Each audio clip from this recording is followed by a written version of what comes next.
Namaskar. I'm Dr. K.K. Agarwal. Welcome to our weekly show, a webcast which is being attended by most of the doctors in the country and also the healthcare providers. The subject which we are discussing, which we have chosen today, is something which we have never discussed in the past. We have covered emergencies, medical emergencies, but specifically covering pediatric emergencies, we thought it is of interest to a practicing physician. I have with me Dr. Anup Mohta, who did his MBBS, joined MBBS in 1979, did his MBBS from Maulana Azad Medical College, then did his MS from Lady Harding Medical College, then did his super specialty again at Maulana Azad Medical College. He is the first super specialist graduated from Maulana Azad Medical College. Currently, he is the director professor of Chacha Nehru Bal Chikitsalaya, an autonomous institute under Government of Delhi, which is affiliated to University of Delhi and associated to Maulana Azad Medical College. Welcome to our show. So, Anoopji, when we talk about, suppose let's talk about 7, 8, or 10 common pediatric emergencies in whatever time we have. The first is, for me, the most important which comes is injury. So whenever there is an injury, because children are all the time playing, they are playing in the cricket ground, they are playing in the football ground or in the school ground, and the health of the soil in our country is not good. Soil is contaminated, so they have chances of infections, they have chances of tetanus, and apart from that, there is an injury. What to do? So injuries are something which we see almost every day in our emergencies, and they are a major cause of morbidity in children. And if they are involved in an injury because of a road traffic accident or major accident, they can be a cause of mortality also in children. So basically, first thing I would like to go is over the prevention, which we all know that for road traffic accident, we should be following the traffic rules, crossing and not jumping the gun and red lights and all that, not playing on the roads and playing the grounds, etc. So apart from this, now when we come to the injuries as such, it depends on the type of injury which you get. Generally, while playing in a playground and a cricket ground or playing football or something like that, when we fall on the grass or we are pushed by some other player, what we get is an abrasion. And then we can have bruises, abrasions, sometimes there are cuts. Now, it depends on where do you get the cut and how big is the cut. Now, whenever he gets an injury, obviously the child has to be given rest, he is to be isolated and taken care by the physician. In first thing, immediately we will do is wash the area with ample water, running water, and clean area with some antiseptic solution which if it's available. And if there's a cut, obviously we have to do in the playground. If you have a first aid kit, definitely it's a preferred item to have when in a playground. So we have an antiseptic solution, then we do a pressure dressing till the time we can give them a definitive treatment. Depends on the cut also. If it's a clean lacerated wound, yes, we can go ahead with a primary suturing in the center where the facilities for that are available. We clean the area and do the primary suturing and give antibiotics. And if it's a lacerated wound, a dirty wound, then I would personally prefer to go in for a delayed primary suturing. That is, after the infection is settled down or it's prevented, then I would go in for a delayed primary repair of this wound. So what Dr. Anup has said is that two things. One is that your compounder, your nurse, or on phone, whenever you say somebody calls you up and say that my child has fallen down, two things public can do. So therefore, that's your duty to educate your patients and their relations what to do at home. One is to stop the bleeding. So you can do a pressure, you can put a pressure. You need to stop the bleeding as early as possible. And second thing is you need to clean the wound. And for cleaning the wound, even simple tap water, running water is sufficient. If you have an antiseptic, you can have it already in iodine or chlorhexidine. All the things are available. If you can want to use them, fine. A running water clinic, and ask the person to see you, that means contact the nearest doctor after the wound has been cleaned, and you can put any cloth which is clean over it, and shift it to the nearest center.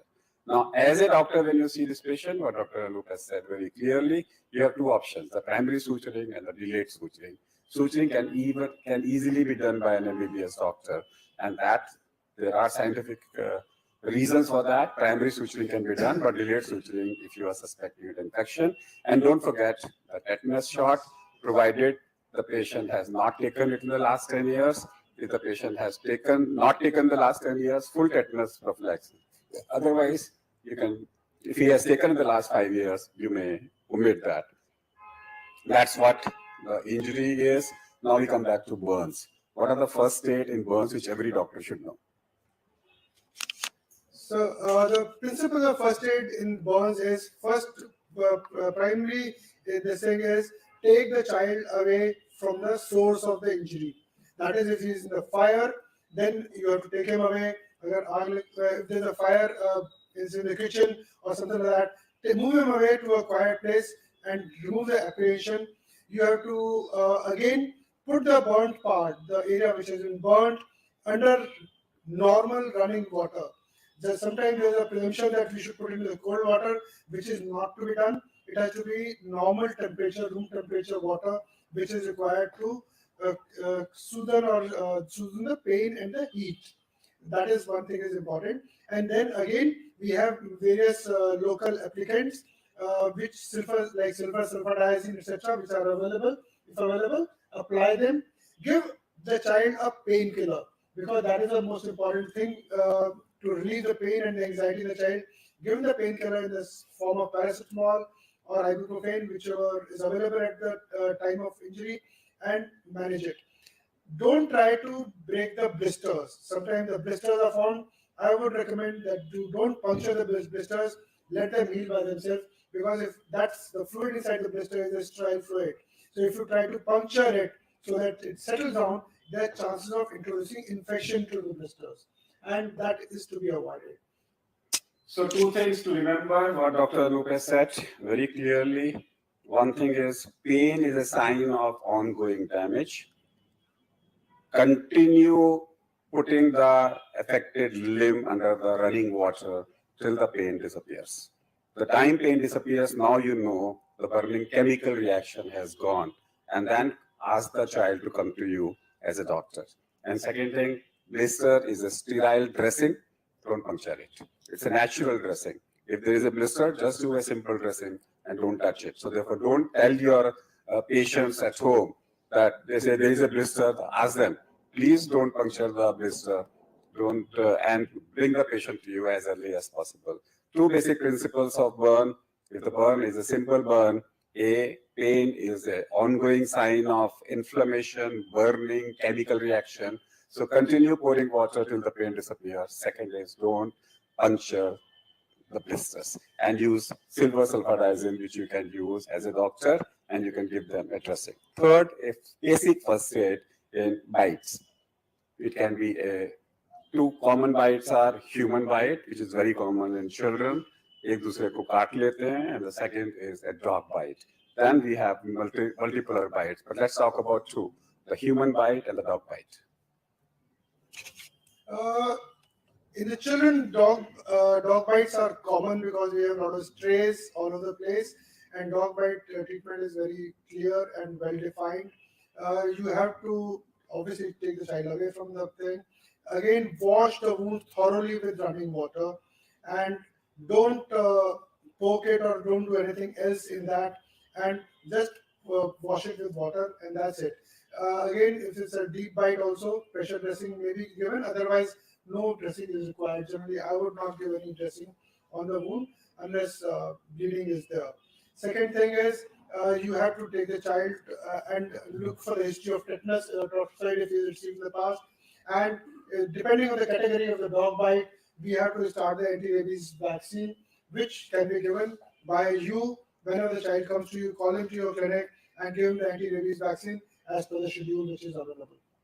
So the message is very clear. You can have a dog bite or you can have a human bite. Bite means the bite is always from the teeth. It is not, I'm not talking about panja laga diya. So whenever there is a bite using the human teeth or the animal teeth, The human contains a flora, and that flora of bacteria, if it goes to the wound, can cause infection. So the only bite where we do consider giving an antibiotic is a human bite, plus minus in a dog bite. Therefore, clean the area. You can use soap and water continuously with soap and water, with the running water, clean, clean, clean, and clean. Take it to your GP. That will be your reaction. Suppose somebody says, "मेरे बच्चे को कुत्ते ने काट लिया है," you say, "This is what you do: clean, clean, and come to me." And when the child comes to you, your job is A, is the cleaning proper? B, does he require some antibiotic? C, does he require a dressing, a pressure dressing or a routine dressing? And next is, does he require any anti-rabies prophylaxis? And if yes, a rabies vaccine or a rabies serum. That you will decide, and accordingly, that is the patient. Let's come back to a foreign body in the body. A foreign body can be in the nose. A foreign body can be in the ear. A foreign body can be stuck in the esophagus, and a foreign body can be stuck in the anal cavity or a vaginal cavity sometimes, and specifically as a part of child sexual abuse or an assault. So let's talk about foreign bodies in various areas and how to tackle them. Before we start about the management of the foreign bodies, I would once again request the parents and all my colleagues listening to this podcast is to teach and educate the parents and their children to avoid foreign body injection and take steps so that the child doesn't take. Don't give them loose coins to play with. Don't give them peanuts. Don't give small kids. Don't give them peanuts and peanuts or peas to play with or eat, because they are likely to go put in the ear or put in the nose, or even if they swallow it accidentally, or it may go into the respiratory tract and it can cause respiratory distress. So that becomes a major injury, and sometimes it can lead to major complications. So, and coin, if it goes into the trachea, then it can cause problem. Even in the esophagus, it can cause problem. It can get stuck in the pharynx and it can cause obstruction. So this is the problem. Sometimes the children put peas or some things like that into the ears.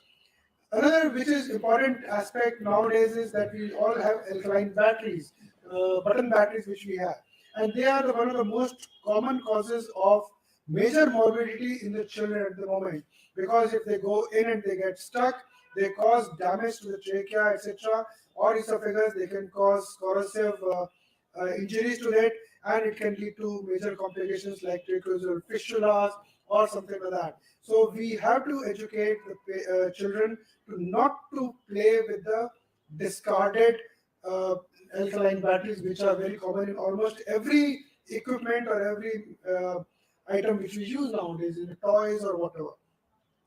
Now coming to management of it, obviously it depends on where the foreign body is gone. If it's in the ear and if it's visible outside, you can just take a forceps available, you can take it out, because as the time grows, then it becomes hygroscopic and it can enlarge. So it's immediately, if you can take it out, it's fine.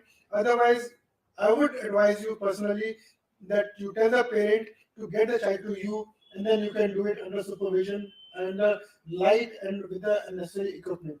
That is, if he swallows a coin, and if it's an esophagus, again you have to tell the parent to get the child to you. You get an X-ray chest done. If it's in the esophagus, I'm not much concerned about it, because it's likely to go into the stomach and then it can pass away. But if it appears there's signs of respiratory distress, etc., then it might suggest that it's in the trachea, and that's a major emergency. And then the child has to be managed by the hospital, where urgent bronchoscopy may be required, and then it has to be taken out. So let's revise what Dr. Anup has said. A foreign body in the ear, if it is likely to be a hygroscopic, say butter ka dana, anything which you feel can swell with the use of water. Don't put oil, don't put water into it, and try to take it out. If it can't, go back to your GP, he will take it out without any problem. Simple thing. If it is in the nose, same thing. If it is hygroscopic, it can cause some problem, otherwise take it out. If it gets stuck in a foreign body in the eyes, yes. If it is burning, Pour a running water till the burning disappears. Go to the hospital, go to the nearest GP who will be able to. And if he finds there is a small foreign body in your cornea or on your conjunctiva, he may take it out under light. And if you find a foreign body if he has swallowed a foreign body, and if the patient is having asymptomatic, if the child is asymptomatic, do an X-ray, and if it has crossed the esophagus, nothing to be done. Unless you want that coil, don't even follow it up. If you want the coil, next day in the morning you can get it. That's what if it has already crossed the esophagus. But if it is in the esophagus and it is asymptomatic, watch. But if it is symptomatic, that the body is trying to take it out and it is not going from the esophagus, you may have to consult a pediatric gastroenterologist who may watch or take it out by endoscopy. But if you have a foreign body in your bronchus, in your lungs, in your respiratory tract, it's a medical emergency. Don't ignore, even GPs may not be able to do that. They need to refer such children to the nearest center. So that's what most important things are when we talk about foreign bodies in children. Then we come back to corrosive poisoning. We have talked about the buttons, but let's redefine the importance of alkaline batteries and what is the first aid involved. Alkaline batteries, again, the two things, one is the battery and another is the liquids. Now, batteries, I've told you that the children do take as in curiosity, they swallow it and put it in their mouth and goes down. Again, I would not recommend any waiting in the case of a corrosive battery, in the alkaline battery, because they have to be taken out. Because if they stay long, they get, they release acids and all that, or and that can cause major damage. So I would recommend immediate management and removal by endoscopy, or otherwise if it's not coming out of the endoscopy, because the longer it stays, the more chances of damage are there. Now coming to the liquid alkali or acid injuries, first thing again I would like to recommend is, or request is, to prevent such injuries, because many times we keep acid at home in a cold drink bottle or something like that, or a white bottle. The child doesn't know what it is and he accidentally drinks it. So that is the major reason or mode of injury what we get in our clinical practice. So the main is not to use such liquids first thing, and if at all you have to keep it safe in a locked almirah so that the child doesn't get hold of this. Now, if there's a history of ingestion of liquid, then don't do anything. You may give a cold water or cold milk to neutralize the effect.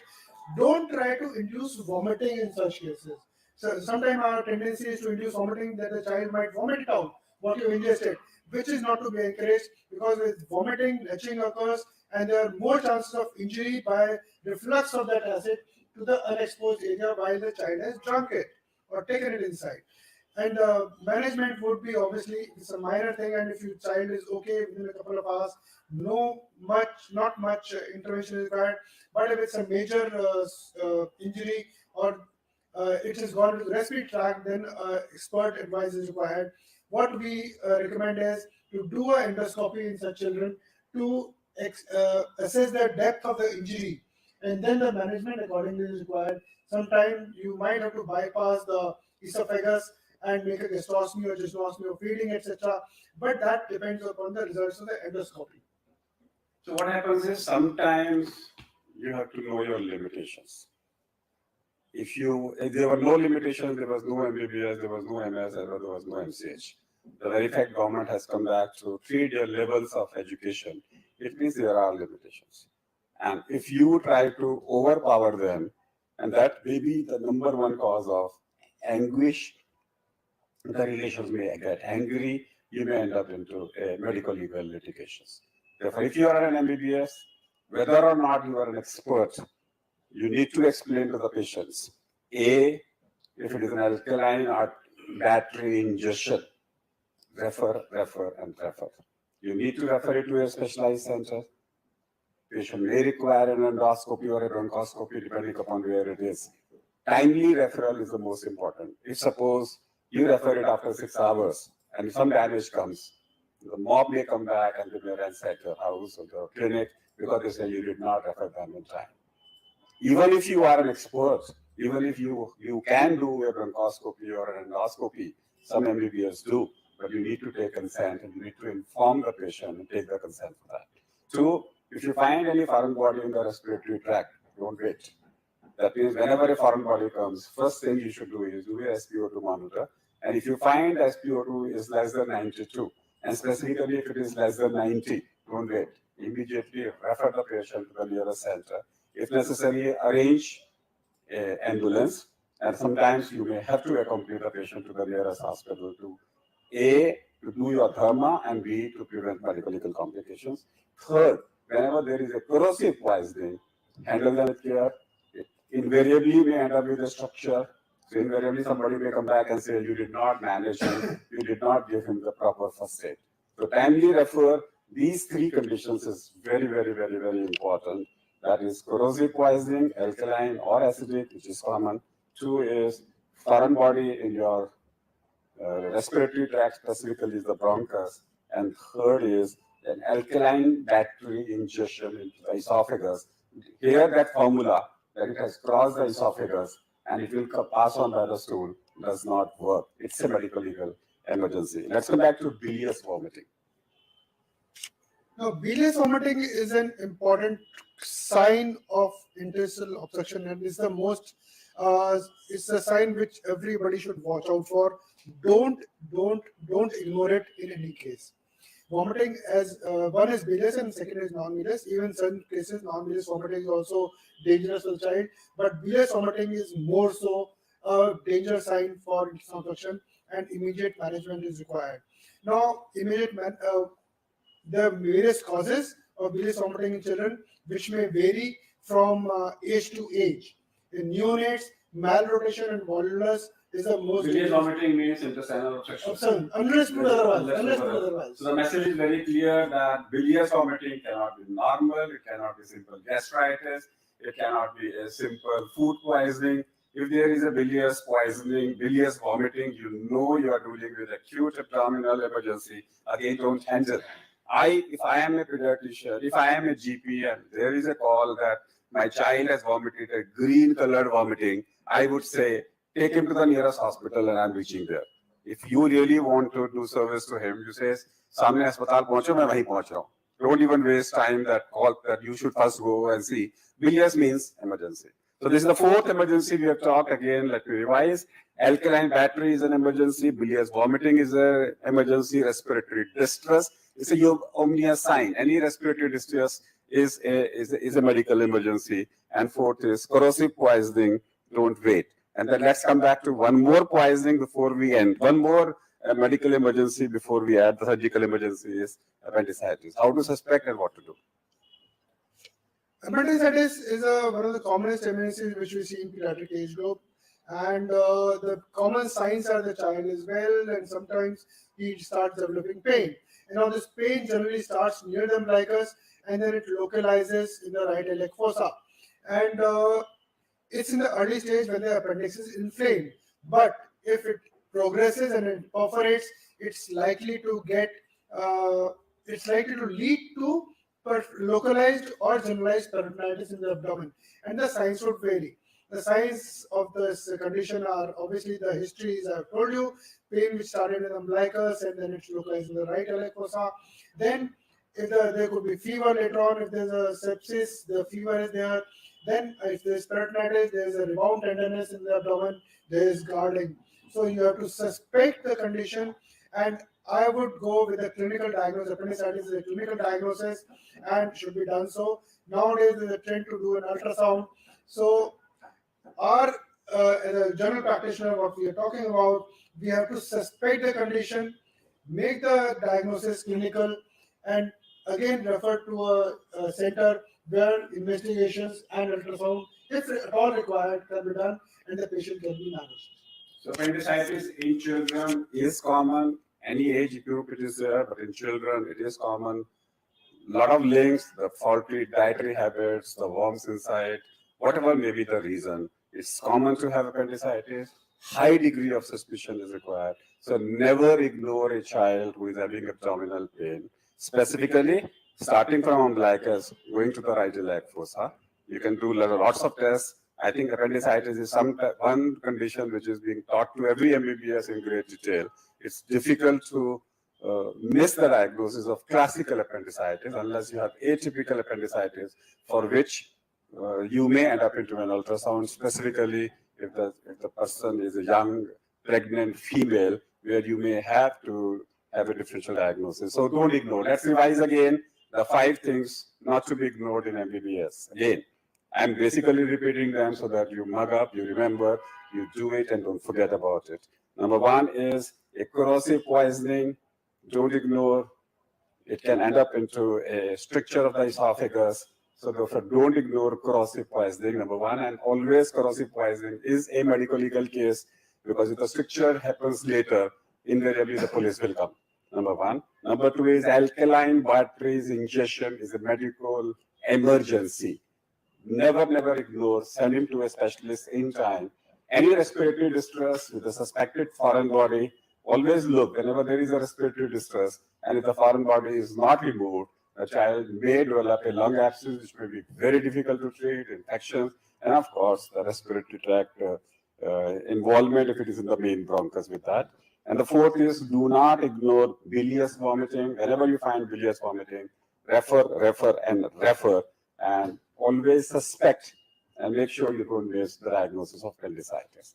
There are more, but we decided to pick up only 5 most common pediatric emergencies.